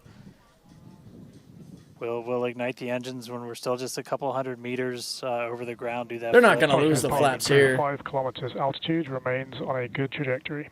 Yeah, I and have what a a feeling this is going to look beautiful so shot. cool as it passes through the clouds. yeah, it's gonna look really awesome. Obligatory shout out to the entire avionics team on Starship. Oh, nosedive! And there's that nose down orientation. Oh baby, Now the Raptor engines will relight. you're so right. Flip the booster back up. This is a more severe. 1 kilometer up, 1 kilometer. Let's go, let's go. The engines will shut down prior to the water. Let's do the crazy Elon, baby. Prior to the vehicle There's the ocean. impact You can see the water cresting. Our ship is doing great so far. Engine light up. There's There. those Flip. engines relighting. Oh, What a what? great reorientation by Starship. Beautiful cancellation. We got the buoy shot. Oh. Into the water. Where 2 engines are still on. Starship has landed. Soft touchdown. Wow. Is it going to hold together? Ship splashed down in the Indian Ocean. Oh, the other buoy shot. Awesome buoy cam action here. Daylight our buoy. views. Oh, we're on fire.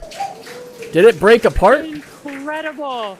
We really pushed the limits on ship and it made it all the way back down to Earth. God, it's so I am awesome to shocked, see. To be honest, I think many folks are.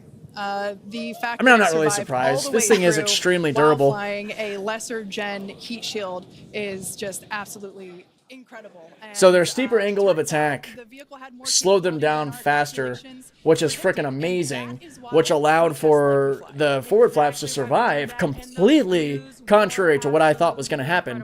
And I love that. I love being proved wrong. Let's listen to what they say. We'll talk more as after. well as the buoys, seeing ship touchdown in daylight. So cool, so cool.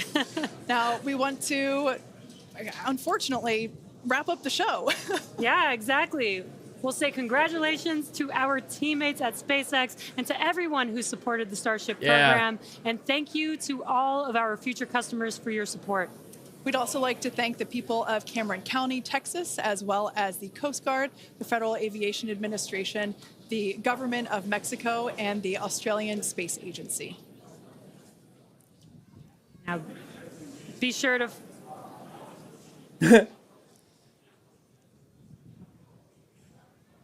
Awkward. Hey guys, I could take it from here. That was just incredible to see that splashdown. As you said, thanks to everybody that took such a huge part in this. Everybody. All right, yeah, they're just giving all our thanks, and I want to do the same. Thank you guys, Martha Luna for popping in. What's up, Mugen? Good to see you, bud. If you wanna, I think you're still working, but if you wanna hop in and chat about this for a little bit, man, feel free to, or let me know. This was really, really freaking dope to see. Just to kind of go back, so I was completely wrong. I'll use my magazine again to kind of demonstrate what I was thinking was that we were gonna come in. Much steeper. I thought we were going to come in nose first and have to go belly up. I was wrong about that. All they did was come in much steeper, and what that allowed to happen was a lot more resistance to hit the ship to slow it down faster, which I think gave the flaps less time in the fire, so to speak. It didn't have to sit through the superheating phase as long, which prevented the burn through on those forward flaps that we've seen in the last 2 flights, which is an incredible improvement in that way. And then we saw them go with a much steeper nose first. This is where the nose first part came in, angle of attack on their final belly flop to test the rear flaps durability. I was sure at that point that, you know, they weren't going to lose anything. I mean, if any of you guys remember Flight 1, the whole damn thing flipped, booster attached. It did a full Kerbal and didn't come apart. And the C4 didn't even blow it up. It eventually got torn apart by aerodynamic forces plus the explosion of the actual flight termination system. So Starship's incredibly durable. I'm not really surprised. But it's really awesome to see a daytime landing. It looks like we had 2 Raptors lit all the way until splashdown. I think they were really trying to get a soft touch. Looks like Starship did sort of break apart when it fell over. I think it kind of creased and broke in half a little bit there. I don't know if they're going to recover any of it. It would be really cool if they did, at least if that contributes to their actual data gathering, like a black box, so to speak. But really cool, really cool. And that was on an older heat shield that had no massive ablative layer, just had a little bit of ablative reinforcement around the flaps in the stressed areas. And yeah, thanks Jerry Hobo for tuning into the stream. Luca, Kevry, Static Frick, Stendardo. I gotta learn how to say it. You're gonna have to send me your name phonetically so I can say it right. I appreciate the support, guys. Again, future Starship live streams and Starship coverage is going to be on the KM Discourse channel and X page, so please give us a like and a follow there. Help us grow. My co-host and buddy Mugen and I are going to be doing a lot in that regard. But thanks so much, guys, for tuning into this. Starship is huge for the U.S. as a country and for the world as a whole, making us multi-planetary. And I look forward to covering it going forward. So, yeah, I think I'm going to call it here as well. That was incredible. And we'll catch you guys on the next flight test.